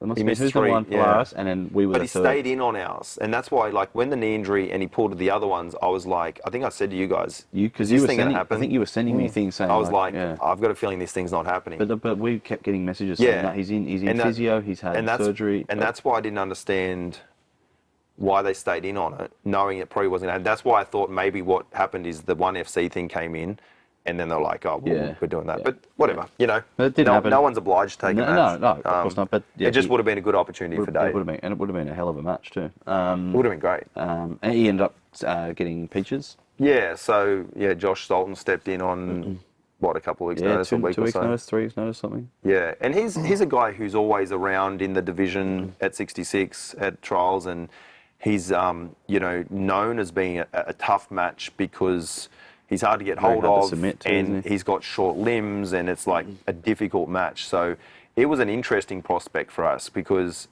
we needed Dave to go in there and put a stamp on that. Like, he's at a point now where he needs to go into matches and put a stamp on them, like not just going there and compete, but like the level he's at, he should be dominating. And we're like, how are we going to do that with this guy? It's like he's a tricky matchup. And we had a few plans, and it's funny how it ended up finishing. I didn't actually see it going that specific way, but it's actually a very good idea against short-limbed guys. So Can't remember what was the submission? slice at him, calf slicer. Oh, that's right. But instead of Yeah, doing yeah. it from the back like Mikey did, it was from the front side. So he took a body lock on the front side, and it was nasty. Like they're nasty. It was horrible. Like I I saw heard he his was. knee make noises. Yeah, he was from holding the his leg corner. afterwards. Poor bastard. Yeah. Dave just did a little technique breakdown of it there. Oh yeah. Yeah, looks nice. hectic. And then we had our Olivia versus Adele in the 56.7 kilo women's belt, which I think we're Olivia and Adele. flyweight, I think it was 55. 56.7. We would. Oh, you're doing MMA. We've done MMA, match. weights. Yeah, that's in MMA they call that flyweight, Yeah, don't they? that's what we've gone. Just like everything with Subversion, we're trying to make it so that the general public. I get it. Like, so we don't want I get this it. rooster weight, and there's all this. No, I don't even know what the jiu-jitsu weights are. That's what I mean. Because I don't do IBJJF. So many people know UFC. It's so much easier if we base it off that. Yeah, fair enough. So that's what we've done. So Well, we you had- do ADCC, but ADCC is such a big spread, it's not fair. But yeah, so we had Adele, Olivia for that belt. Olivia ended up losing by armbar. I think it was I would say they're like, you managed to get the 2 top girls at 55. Well, who And else if you is go off trials, like for Who else is Australian there? girls, that was what it showed. there? Like, who else is there? Like, yeah. when you think of Adele. There's Bethany over in Perth. She's good, but she trains with Adele. That's, so is you that could, Jake's Smith? Yeah. So she wouldn't probably have a match with and that's Adele. the same thing. Like, even she trains with everyone in absolutes. Every That's it, every one yeah. of the top girls that's not here is an absolute. Besides Nikki, But like, I don't think Adele trains with Adele's them all. out of absolute. I think she's been- in dominance. But I think she's been cross training. So when I went there to film with Fionn, she was at Absolute. But yeah, you're right. She's Atos dominance, but I think she does a lot of cross training at Absolute. So she trains with Nadia. She trains with There's a lot of these gyms where they all cross train, isn't there? Yeah, she like even Nikki Lloyd Griffiths is immersion, but she'll cross train at dominance as well. So yeah, but so that was that. But yeah, I thought we'd also do a little So that matchup was Adele's guard play was just too much for Olivia at that stage. She managed to get hold of her, and it took a while to get into the guard though, didn't it? Yeah, Like she was. Well, we had a bit of a plan on trying to play a disallowing style and an outside passing, because what a lot of the girl, for some reason in girl jiu-jitsu, a lot of them like to step into the middle and knee cut. You keep talking. I'm just going to change this memory cup. Yeah. You see it more than ever. Yeah. And you walk and step into Adele's guard. That's where she does the best work. So passing on the outside made sense. And that was trying to get to an outside flanking position. That was the whole thing. But once Adele got hold of her, Adele's guard's very good. Like, really good. Yeah, you've done, right? I mean, on the world-class level, she's showing, like, I think it's very interesting seeing her go to ADCC Worlds, because I don't think, unless I'm missing something, I don't think she's a prolific wrestler. So she's going to rely on guard play. Yeah. And it's always interesting seeing guard players at ADCC and seeing how far they can go without wrestling. And I'm not even saying she does, I just didn't, like, I don't see a lot of wrestling from her. Is she on next week as well? Who's number one? I think so, yeah. She just messaged me before and said she'll see me over there, so I get a feeling she is. Yeah, she's fighting the Brazilian the A-Rod. What's her name? the girl that was on Anna Rodriguez, yeah. She was the one on that Tough Rolls thing. Who was Anna? Did your thing beep at you? How did you know it was running at There's a little red flashing light. She's just started to get more into Nogi now as well. She won the trials and yeah. Yeah, that was good. But then moving into, we were talking about ADCC. We've just come back from Bangkok. Fucking miserable place. I liked it. You didn't like it? I hated every minute of it. You were in a beautiful place too. So we stayed. Where did you stay? Yeah, but I can go to a beautiful hotel in Sydney. I don't have to go to a third world country for that. That's true. I was with the... You were up north, weren't I was in the centre. slums. The centre of the city, yeah. But it was like pretty slummy. you? It was a really nice apartment. They got this really nice... Oh, you stayed with the GE guys, didn't you? Yeah. How did that come about? I slept on the couch one night because I was What's only wrong there with for you? one You're not a day. teenager. Why didn't you go get yourself somewhere nice? Because I just turned up and I was like, oh, there's no room. Did you So I not was like, have accommodation planned? well, because I was only there for one night. Oh, I was right. like, I don't care, do whatever. Just go there for one, slept on the couch for one night. And I was spewing. I didn't get to watch all the event. Had to bail and Lost your fly home. GoPro. Yeah, lost my GoPro in the taxi. Such a George thing to just Weird. lose everything. I was stressing because I had to. It was an hour to get back to the apartment, and another hour to get to the airport. Why And didn't I was, you just I was bring all running. that gear with you? Why didn't you bring all your stuff to the show and just go straight to the airport? Too much planning for that. Yeah, I don't really want to be lugging all my stuff around. Like I do every day. I don't know, different. It was better to lose the GoPro. Yeah, much The better taxis idea. as well, everything just takes forever to get around over there. They never take you the direct route, they go the wrong way. It took me and Michael over an hour to go 4Ks in a taxi to the weigh-ins, and we're just like, we got like 200 meters away, and we're just like, all right, we'll just get out and walk. It was just, I thought Sydney traffic was I bad. stayed That was walking another distance level. to the Waynes, I walked up there too. It was another level, that traffic, wasn't it? Crazy. Like, Yeah. Was It's that? it's a 10 million people city. That's a lot of people. most visited city in the world as well.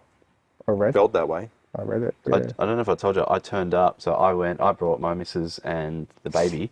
We turned up to the airport and Luke was standing outside. I think I was yeah? videoing myself doing a Yeah, video on yeah, the and- fact that I just fucked everything. And Lisa goes, "Is that Luke?" I went, "Yep." We turned up and we went, "What are you doing?" He goes, "I forgot my passport." So he was waiting yeah, I remember outside seeing for the his story. passport. Oh, God. That You was did a nightmare. you did a Bobby Sandu. Man, and you know what the thing that killed me the most is that I am generally, I would say, organised. I would say, like, that's how I would describe myself. And I had everything you could need except my passport. Shit. I don't know how I did it. I don't know how I fucking did it, but I did. I had a moment when I stepped up to the counter to check in and it said, just pop your passport in here. And I'm like, Oh, actually, yeah. Well, I was working last week. I left the accommodation. Was just got back to Sydney. Got a call. Oh, you've left your passport here. of course, yeah. Yeah. Go to New Zealand next week, so gotta get it express posted down. Shit. Great. Yeah. Dave bought me a gift in Thailand. He bought me this little leathered passport holder as a bit of a joke. So I've now got a leather passport holder. So Dave no, got money? It was like $1 or something. He said the first thing he said to me, he goes, "It was only $1 or something." no exploring down Koh San Road or anything? No, Was there none of that? No. Which one's that? Is that in San- Bangkok? Yeah, Koh Was that San Road. further up from the main drag there? No, that was over in the city. Because we went to a place about another K or 2 up from our hotel on that main drag, and it was seedy. Like, it went from being like Louis Vuitton and all the shops in the main, and when you went up there, it was just dildos for sale on the street, Viagra, ladyboys everywhere, bars with all the dudes drunk in there. It was like what you expect of Thailand. That's probably That might Koh have San been, Road, that yeah. might have been where Might have Nikki was staying, because I said, "Where are you staying?" She goes, "I'm in town somewhere." She goes, I'm near the red light district." Yeah, it probably was. It's not far, just up the same road, and we had quite a funny time because we were just wandering around looking at everything, and because you can go to the pharmacies there and ask for anything. So we were going to pharmacies and just saying like, "What can you buy?" And there was a pharmacy up there, and that's why and then we just walked back, and it was about 10 o'clock at night. It was rough, and it was it was what you expect of Thailand. We bought David a gift. I don't know if I can talk about it on the podcast, but we bought him a nice gift. Hey, you can talk about whatever you want on our podcast. We don't care. Yeah, go on, tell us what you get him. What did you get him? So everything was sexual. Like, it was like everything was sexual. So yeah. It's dildos and like everything for sale.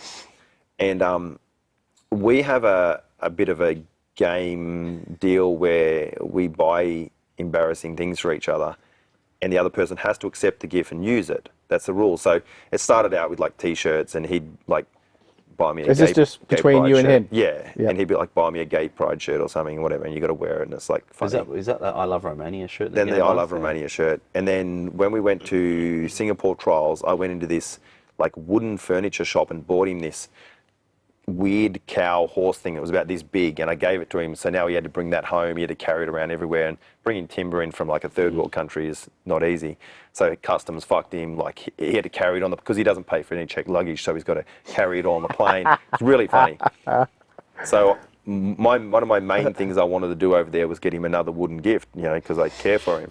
And we went to the MBK Centre, and I managed to buy this massive elephant, and the thing was about this big and about this tall, and it was really heavy, and I carried this fucking thing for about 8 hours, because we went from there and then we went up to that red light. We did a heap of Ks, and like, it really made my life miserable. But I was like, He didn't go with you. no, he because it was Wayne Day, I think. So he was miserable, and I'm like, but how much misery this thing's giving me is going to be worth it that he has to take this home somehow. And I carried this thing absolutely everywhere. And then on Wayne Day, while he was cutting weight, he's on the floor in the blankets, like dying. He's trying to make 66 kilos. He's like, if you've ever cut weight, it's miserable. And I present him with his wooden elephant on his chest, and I said, there you go. And the long and short of the story is he refused the gift. I'm not going to go into details as to why, but he refused the gift. And that wooden elephant is still in the hotel room that I stayed in, on the bench there. I think they don't know that it's just wasn't part of the... And there is a little funny addition to that. I thought you said Aaron, who you talked about having a match, he's the biggest tight ass in the world. And he was like, why didn't you tell me? He goes, I would have had that. Like, he just loves anything for free. He's Maltese. and he goes, can I contact them? I'm like, yeah. So he contacts them on my behalf, and he's emailing the hotel to try and get them to send his elephant back. And they said they would, but the price of the shipping was about $350 AUD. And he's like, I'm not paying $350. But he was going to get it shipped back to Australia. So this thing is living in the hotel in Bangkok. I thought you said it was something rude. Well, it is. So So he refused his gift, and then we're up at this place, and we're like, something to replace it. we're like, okay, so Curtis and I are here, and like I said, dildos, and they sell fake vaginas, and this particular fake vagina also has blood that comes out of it when you first have some time with this fake vagina, and we were like, that is too good a gift to not give to Dave. So we piled in the money. Curtis did some negotiating, and we bought him. What's something like that worth? It was like 800 baht. It wasn't much. It was like $30 Australian or something. It was like very reasonable for the gift. And I'm like, he has to accept this. So they gave it to him, and he actually got checked in the airport coming through, and they got it out, and they all laughed at him while they saw it in the airport as he's going through security. So that it's been giving. Now, the rules of the gift is you have to receive it and you have to use it. David, have you used your gift? Not yet, he says. Saving it for when he wins ADCC. So there you go. Well, speaking of that, he was in 66 kilo and he got bronze. Unfortunately, yeah. Did you guys know? Did you know the first and second place? Those guys? Yep. Did you? Dikey got second. Okay. And the first one was a Chinese guy who we had a match with. Knox had him in the Ryan that we were talking about before had him in the first round at 77 last time in Singapore. Oh, okay. And that guy went down. Yeah, right. Very unfortunate. Like we went home from trials as a team with 4 medals, 3 bronze and a silver, and I'm happy with it. I'm okay with it. But a lot of teams would be ecstatic, and we kind of came home semi-disappointed because, you know, unless we're getting the championship medal, it's kind of a little hollow. You know, it's cool to get a trials medal. I'm not discounting that, but you know, we really wanted. We thought Jeremy could go the distance, and he obviously got the silver. He just He was on fire. made a small mistake, and Levi did really well in the final. And then Dave made, you know, one mistake that match, and it was enough for him to lose it. And it was really sad because I still think he's the best guy in the division. But tournaments are about who can actually be the one on the podium at the end of the day, and sometimes it's not even the best guy. And I think he was the best guy in the division, but he didn't show it. So that was very disappointing.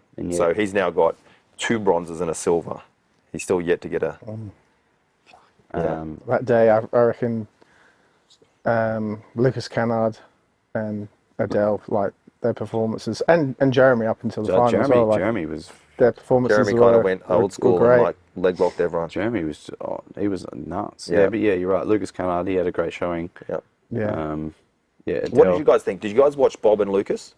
Have you rewatched that match? I saw the end of it. I was filming it because I was doing a bit of. I was filming for Bob and for I Humble. personally, when I sat there match side, I thought Bob won it, and now unbeknownst to me, I think in the first part I missed some of the first part, so I need to rewatch. But Bob got given warnings, and I reckon they took that into account. You know what Bob's like. I do know.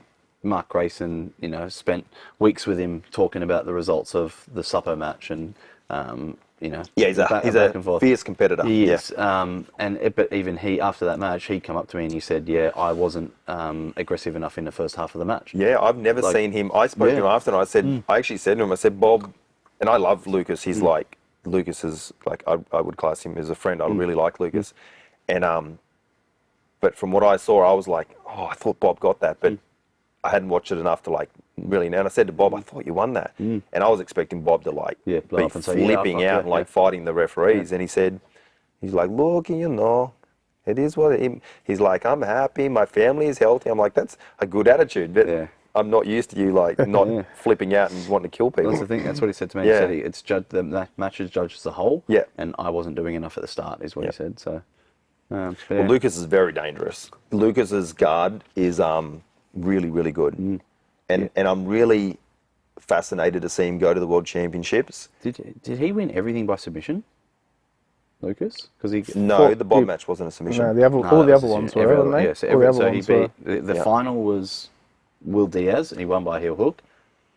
Curtis, I think he got a heel hook. He knee barred him. Yep. Was it heel hook, knee heel knee bar. Yeah, so Bob was the only decision. You getting that food, baby? There's a few other guys from the trials that will be at Subversion. So the trial's coming up? Yeah. The trial's gone, sorry. Yeah. Who It was, remember Connor Fagan, he's done a couple of the qualifiers? Connor Fagan? I know who you're talking about, but I don't remember him. He's been doing pretty well. He started to compete a lot, and he won 2 matches at the trials. He did pretty Bangkok? and he's blue belt, did pretty well. What weight division? 77, and we're like, I was like, get him. You know, he's come to the qualifiers. He's doing well. Let's give him a crack. Yeah, so, he's on there. Who else was What about all the Kazakhs in there? I feel like whoever gets stuck on the Kazakh side of the draw has always got a tough run. Well, Daniel Schwart, they were all Kazakhs, weren't they, in that? Did he have the Kazakh side? I can't 99? remember. Yeah, Schwart did really well. He finally broke through. He killed it. The Kazakh he had in the final, that Alivi's very good. He's a tough out. And then, Dave had all the Kazakhs. He had to put away everyone from Russia that day. He was, I thought we were going to get murdered at one stage. They were getting cranky. and then, There was that one big. Do you see that one big? He's the guy? coach, I think. Was he? That one I think he was the huge guy? coach, yeah. I didn't see anything from the 99 besides Tito. 99 plus. 99 plus. Besides Tito first round, I didn't watch it. I don't think I saw anything else. Look, it was, that division's always small. It was like, particularly, I thought not just small, but like, there wasn't much in there. I mean, most of the time there's not. There's just not as many huge humans like that. And any guy who can go on a diet and get under 99 generally sees that as a better idea. Generally. Which is what Schwartz did, I think. Wasn't it? Yeah. He used to do heavyweight, and then he decided, and I think 99's better for him. Yeah, it looks way better. I'm still kind of shocked. I can't believe Tito didn't. Like I thought the ball was in front of the goals, and he's just got to kick it. That's what I thought on that day. I mean, I know tournaments are tournaments, but I thought this is Tito's chance now. He got done by penalties. Did you see? Yeah. One penalty. Well, I think it was one penalty. Yeah. Yeah. Just I didn't see came it. out with the wrong strategy. But I would have thought he's good enough to beat that particular grappler. Yeah. You know, like if you were to match them up on Subversion, would you have thought that would be a close match? Probably not. The guy was relatively new as well. to He's a blue jiu-jitsu belt, as well, yeah. Yeah. But another Like ex-footy player. like when pushed, Tito has good. I mean, he's had like good when he's matches. up against Suppo, I mean, like him and how Saunders had that brawl until the very end where Suppo managed to submit him. But like, If that Tito fought this guy, you would have thought. well, that's what I was thinking. I'm like, okay, well, if that's what he can do against Saunders, who's like legit, yeah, he should definitely do. So yeah, I don't know what that was, and I think Tito said that like he took it seriously this time as well. Yeah, So- he lost a bunch of weight. Yeah. Put in the time and effort. Yeah. Yeah, so a guy I'd never heard of is taking that.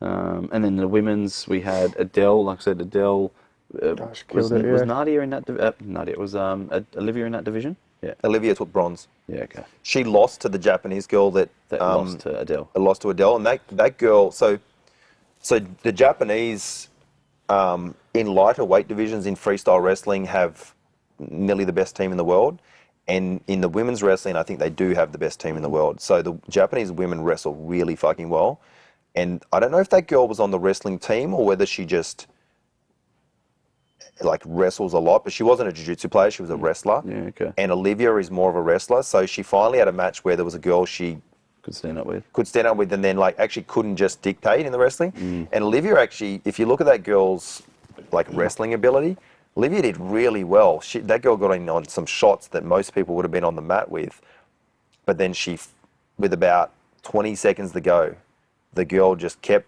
putting her into sequences and managed to put her down. Not only put her down, but put her down into a clean takedown in a side control. So with about 20 seconds left, she got 4 points scored on her.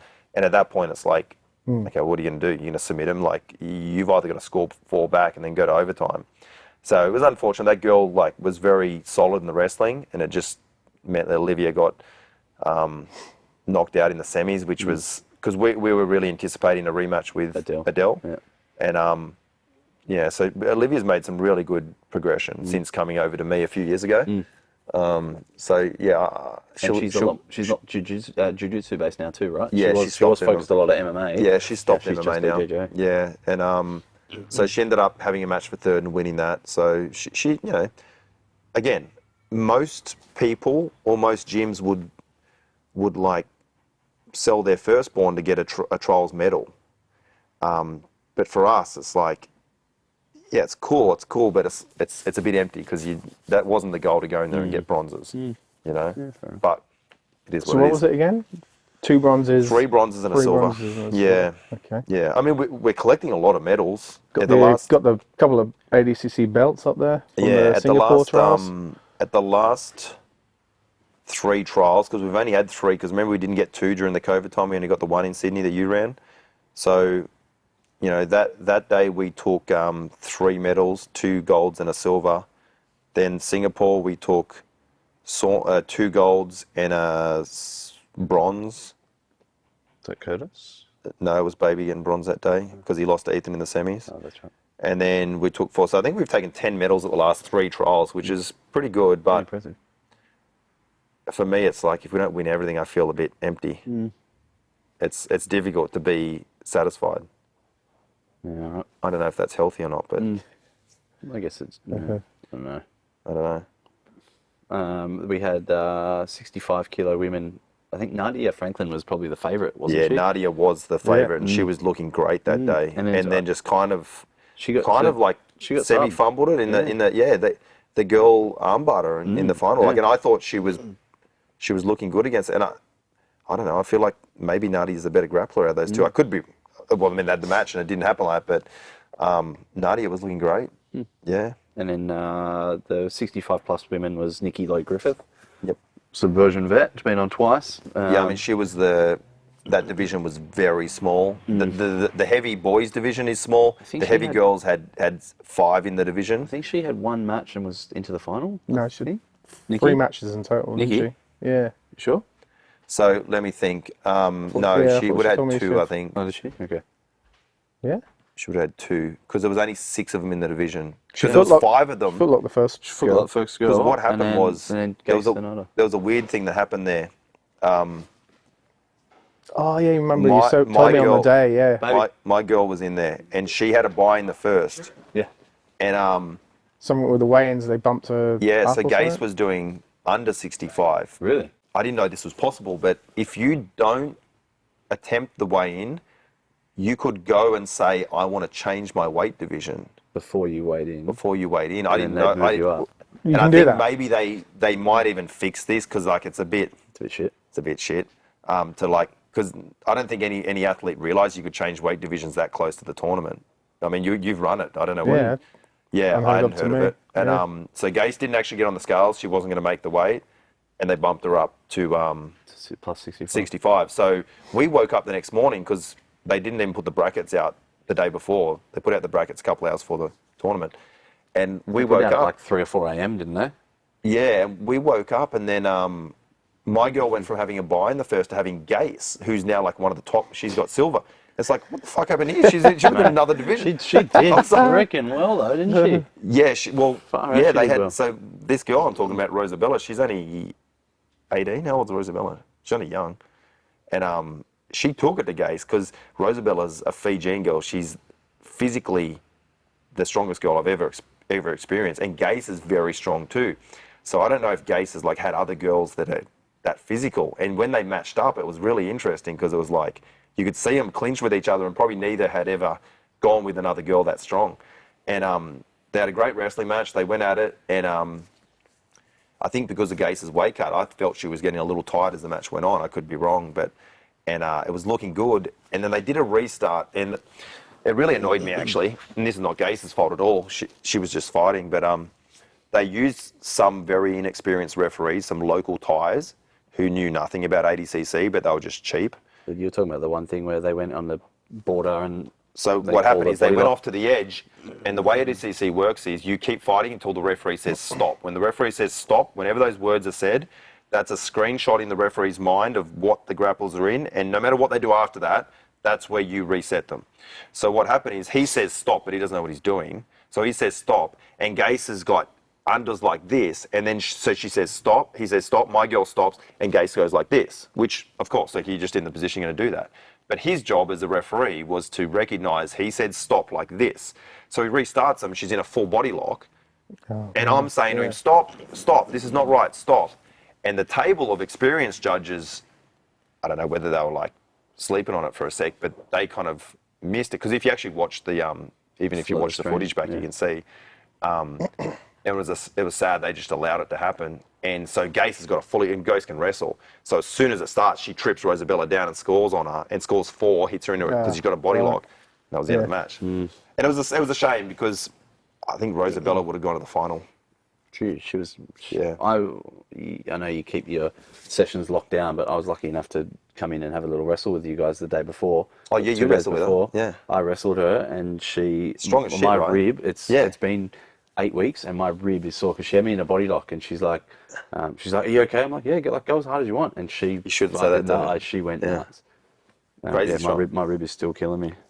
The What did final you- there was interesting because it ended up being a win by Yeah. disqualification it was a bit- Because of a between slam. Nikki and Gase. Nikki and Gase. Yeah. because the rules at ADCC is you can't just slam for the sake of slamming. slam to You get can out of a only submission. slam out of a submission. And even during the rules meeting at the beginning of the day, the referees were very specific about talking about, this is the proper guys, the ADCC guys. They were very specific about saying it's got to be like a proper. Is your little camera flashing? No, that on? one's all right. It'll be fine. It's got to be like a proper submission that's locked in. So it can't just be. It's got to be like you're going to get submitted, then you can slam them. It can't just be on the back and they got a seat belt. And in that case, I think it was just Nikki had closed guard on her and maybe just an overhook or something, or just closed guard. I think Nikki might have jumped guard. And Yeah. and then went for like a double over. I think that's what it was. And then so she said that she Gay was putting slammed her. pressure on the. So Gay slammed her. Yeah. Pretty sure that's what it was. But yeah. Yeah. So anyway. It's a tricky game. Whenever you're going to slam, you run the risk of doing that, and it's just an automatic disqualification. So it was a shame because you didn't get to see a good match, but Yeah. it's not, you know. What did you think of the event on the whole? How I it was think- organised, set up, and So I like Shinya as a guy. Like when I talk to Shinya, the Japanese guy who organises it, I don't have a problem with him face to face. I think he's a nice man. I think his organisational skills leading up to it have been in question sometimes. I don't think brackets should be coming out at 4 a.m. on the day of the tournament. So I think things like that need to be cleaned up because it's quite important. Like these grapplers, this is not just a hobbyist thing where there's guys just doing it as like some park football on the weekend. There's guys here who are dedicating their whole life to it, as you know. So it's quite important to get it right. And so I think they could clean up the bracketing and that side of things. I think as far as when it comes to tournament day, Shinya does pretty well. The presentation looks quite good. The Singapore was pretty good, and I thought Bangkok was probably even maybe a step above that. The mats were very poor. We've got the biggest grappling event in our whole region, and the mats were like curling up in the edges. So gaps in between and stuff. yeah, And so that's like fundamental things at a grappling tournament should be that your mat space is correct, big enough, safe for the athletes. That wasn't. So there was pros and cons. The presentation overall was pretty good. Some of the refereeing was bad because they used local tyres. So I would give them a pass mark, but there's a few things that need to be cleaned up. I really loved that big screen they had. The metal. Oh, the big screen. Yeah, that was. I think that's a feature you want at every tournament. The fact you could look up and see the upcoming matches on a screen. not- He's not talking about that. He's talking about the waste of money behind the. Podium, Oh, you're talking about the podium? one, yeah. Oh, okay, that was cool. But for me, as the coach and athletes, having the massive screen Yeah, in the that was corner good. that With had Smooth the Comp. upcoming matches on Smooth Comp, that was was good, that was fucking great. They got one at that Genea Netball Centre, but it's not as good quality. You can't really. But that's what you're paying see. for with those screens. You're paying for the quality of the picture. Yeah. So you get ones at a basketball stadium, and they're pixels are this far apart. They can just show So the like, score or something. Yeah. But like the one that they had behind that metal podium, George walked in that and one went, was- "Oh, we need to get that." Yeah. And so I said, "Do you know how expensive they are?" He's like, Each of those "No." panels is So, like, so while I'm there, I'm like emailing $5 them. grand a panel or something. What is No, it? so it was like to buy is something ridiculous. But I yeah. got a quote to install, to do a setup of that size. We had a quote for like half the size of that, and it was $6,000 Australian just for that.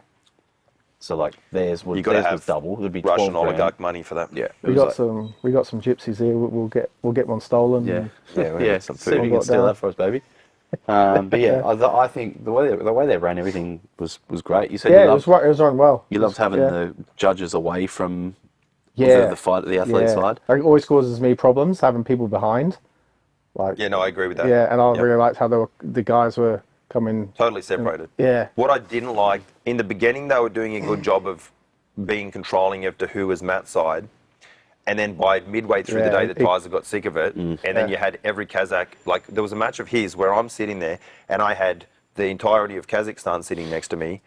And it's like, we either got to just let everybody Matt's side or you you need gotta to stick just. to the rules. Yeah. So it's like, He did have the did- coaches and just keep everyone else back. halfway through. Yeah. He did get the shits. The organizer and got on the mic and went, "Guys, if you don't get the fuck out of here, we're going to pause all." They the didn't do matches." anything. They all moved. Like, and Baby got in Why? trouble. Baby got in trouble at one stage. Remember? No, well, he came out with me I in the think, final. yeah, you came out to coach someone. But and that's you what went, I'm saying. Two. Yeah. Why have you no, got he two came out with coaches?" me to coach Jeremy in the Yeah, that's final. what it was. But but the rest of the day there were as many as they wanted. Anyway, these are just things. But look, I think we'll get him back. I think we'll get him back in Sydney next time around. I hope so. Yeah. But yeah, so that was that. Our food's here, so we wanted to just do a quick little. Let's eat. People are probably sick of it. Is anyone even watching still at this stage? I mean, mate, with this, anyone watching? Kevin Ryman's watching. We're not live streaming, boys. We're fucking. This will That's be true. edited later. Yeah, but when they watch, Well, he'll always watch back when he. Kevin Ryman he'll send us a And message. we've mentioned him Luke, now I'm every watching. podcast. Yeah. Yeah, well, we mentioned him twice. We mentioned him in the first 2 episodes. Now he's got a third mention. He's gonna froth and. He was messaging me the other day. Oh, you got to make this match up. Like 2 guys from not even random from blue Sydney. belts. I'm like, how's that gonna work out for us? Yeah. Well, speaking of next matches coming up, Luke, you got 2 guys from Sydney West on the Subversion Origin 2 card. don't have 3. 2 that I know of, and then Chris Span. If you, No, he's not my guy. But no, you're coaching him apparently. Oh, am I? No. Oh, well, if he wants me to, but he wants you to. no, but I thought I had 3. We got Shakira, Shakira. Baby. and then we got Baby. Haven't I got 3 names on that list over there? No, Baby. he's looking. Who's the third one? Curtis, but remember George cancelled his match? Yeah, Curtis is cancelled now his working backstage for us. Oh, okay. Yeah, So you got the most exciting grappler, and you put him backstage. he's gonna be laying our mats and great. That was his deal to get him on November. Why would you not put him on every? Why would you not put him on every card? Even if he wasn't one of my guys, I'd be like, get that guy on a card. He does not. Obviously, I always want Curtis He does on. not do anything other than trying to submit someone. That's all he does. It's literally, he doesn't care about anything else. Replace the women's match? Yeah, That's fair. Dave. That's fair. He's right. You got gypsies telling you what to do over here. Fucking hell. Yeah, Shakira, David Stoyle. That I cannot wait for that match. I think that's going to be ridiculous. Dave and Rianda pull Oh up. yeah, that guy's good. Like I like that match. that's going to be the best fight of the night. Why is that? I just think like Dave goes for the subs. This guy goes for the subs. He's so flashy. Dave knows how to nullify flashiness and still come up with a win. I think it's going to be hectic. Yeah, it'll be interesting. Yeah, I don't know if it'll be close, but it'll be interesting. Yeah, I'm looking forward to that. yeah, I'm excited. I don't know how it goes down. That'll be good. Yeah, I'm sure we'll probably do a proper breakdown of that with Sonny Brown maybe before the show with all the matches. But yeah, what's the rest of the year looking like for you, Lukey? Busy. Yeah, I'm going to Texas on Monday. We come back, then we've got 6 weeks, then we leave for Texas again What's that for? Oh, that's for Worlds. for ADCC Worlds. Then I come back from that.